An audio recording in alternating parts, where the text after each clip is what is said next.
Hello, everybody. It's Mrs. Marburger back with Alvin Ho, and we are up to chapter 8. Now, when we left off in chapter 7, Alvin and a few of his buddies had come down with the chicken pox, and they ended up closing school. I think it was for 2 weeks because there was a huge outbreak, so they had to close school. So, chapter 8 is called Johnny Astro. Having school shut down was really fabulous, even if it meant scratching like crazy. I wore my Firecracker Man outfit all day. I didn't have to carry my PDK. I didn't have to worry about being a gentleman. And best of all, I didn't have to sit next to a girl, except for Annabelle, who doesn't count on account of she's my sister, and there's just no avoiding that. Somehow, Calvin and Annabelle also got the chicken pox, and together we watched all the cooking shows we wanted. Our mom made us Italian ices. Our Popo rubbed us with lotion. Our Gung Gung told us stories about when he was little and had the chicken pox in China. His family had chickens. He chased the chickens chased him. Then he got the pox. He was so lucky. We just chilled out completely. Even my dad stayed home a couple of days to chill so that my mom could go to work. And whenever he chills, he reaches for his favorite toy, Johnny Astro. It is a special occasion whenever my dad plays with his Johnny Astro. It means he is in a really good mood, and playing with the toy puts him in an out of this galaxy mood. And best of all, it means that I get my dad all to myself. Calvin and Annabelle always sneak away whenever Johnny Astro comes out. We've watched Johnny Astro all of our lives, and now neither one of them enjoys watching it anymore, but I do. When I was your age, my dad began. He always begins a story about being my age whenever he reaches for his Johnny Astro.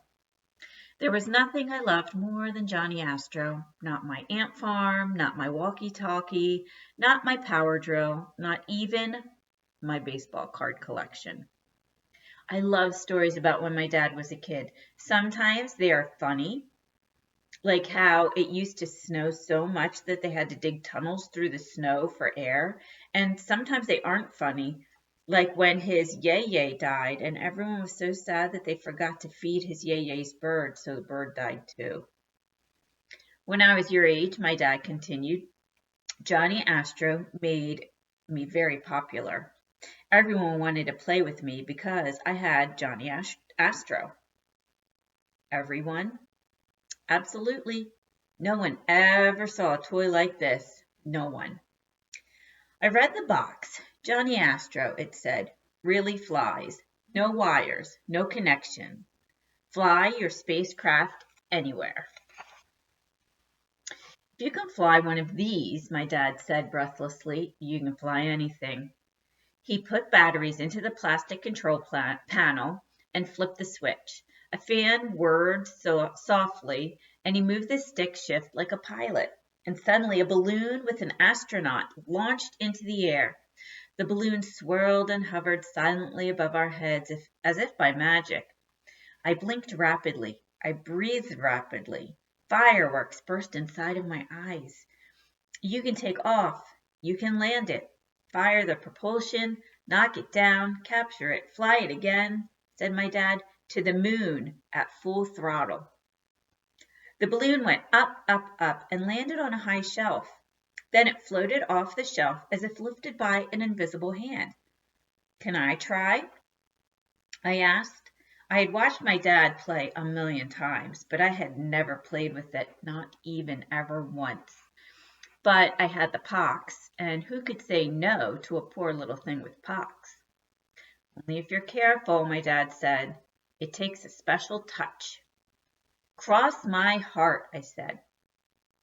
I commandeered Johnny Astro up and over our heads and then smoothly onto a landing pad on the coffee table. My dad was very impressed. Amazing, he said, blinking rapidly. You're as astonishing as I was at your age. You're a top gun. He shook his head. He wiped his eyes. He put his hand on my back. Someday, my dad said in a low whisper, this will be yours. I gasped. I didn't know what to say. My dad had never said that before, and my dad always means what he says. I think this is one of the rules of being a gentleman, but I don't really know. I can't remember. I only wish that Calvin and Annabelle had been there to hear it too, in case my ears were playing tricks on me, which they sometimes do. Mine?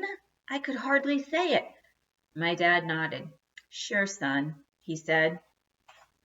Well, that night I had a dream that I was Johnny Astro himself. I got into Johnny Astro's balloon and I blasted straight into orbit. I went over the tops of everything, even the moon. I sailed across the inky sky. It was thrilling and everything was great until I looked down. And then nothing was great. I felt dizzy. Our driveway pinwheeled under my sneakers, and then I crash landed and I woke up. I ran downstairs, I looked up, and there, in the moonlight, on the top shelf of the highest bookcase, was Johnny Astro safe and sound. TGID. Thank God it was only a dream.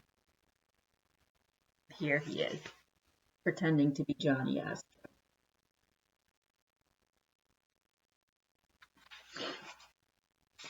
Well, he was pretty excited about his dad promising that to him. Made him feel really special, right? Do you ever have something happen? Like if you have brothers and sisters, especially, sometimes you get lost in the mix. Or even if you're an only child, sometimes moms and dads get really busy, but then there might be like one moment where they say something to you and like you just stop and think, oh my gosh, like that was so special to me. It could be something so silly. I can remember one time my sister and I worked really, really hard to make a special meal for my parents. It was their anniversary. And so we made it. And I remember being so nervous. Like I was hoping that they would like it. And I don't even remember what it was. It was certainly nothing super special. It was probably like peanut butter and jelly or grilled cheese or something. But we were so proud that we made it and we gave it to him. And both of my parents acted like it was the absolute best meal they had ever eaten in their life. And I know they were probably lying to me. Now I know it.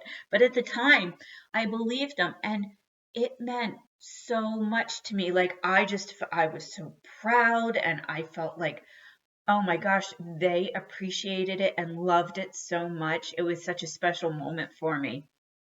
So sometimes things like that happen that might seem not super powerful, but they really are powerful. And they do so much for you on the inside and they just build you up and make you know how much you're loved and how special you are. And I think that's how he felt at the end of that chapter, right? Try to think about a time that you felt super, super special. Somebody made you feel super special. Maybe not your parents. It could be anybody, a teacher, a friend. Think about that. Can you think of a time? I'm sure you can. All right. I'll talk to you later. Bye.